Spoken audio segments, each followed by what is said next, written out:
I want you right now to assess yourself. Who you are right now, what you have right now. Unsay naani mo karon. Tungod kay mauna imong abilidad for now. If you want to receive more from God, increase your ability. Because walay isalig ni Lord sa imua na maabot lang by chance. No, it's not.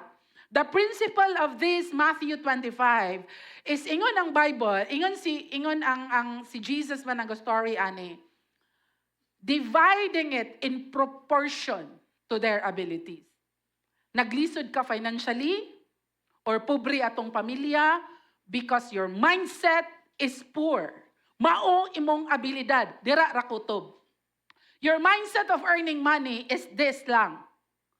Wala ka ni-explore, wala ka ni-push forward, wala ka ni andam sa imong kaugalingon para mo increase imong abilidad. Your decision today kung unsay abtan nimo years from now, magdepende siya sa pagprepara nimo sa imong abilidad. Walay maabot lang nga pinakalit.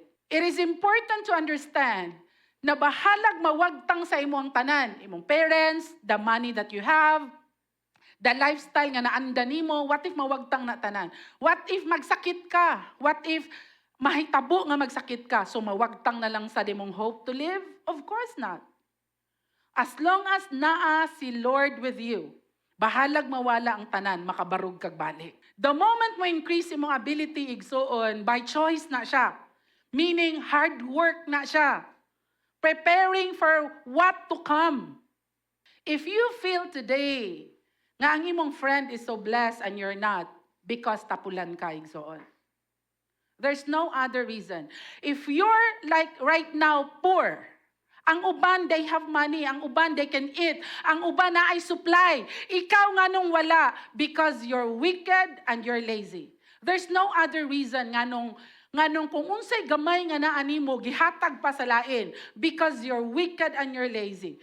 The moment dili nato na siya madawat sa tong kaugalingon, hangtod matigulang ka, you will stay the same.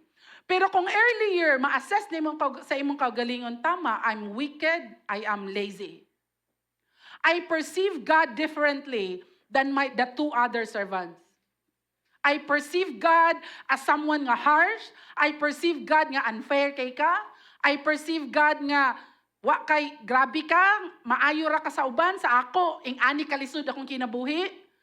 When you continue to do that, imbis gitagaan ka gamay, ang gamay nga nanay mo, kwaon pa na.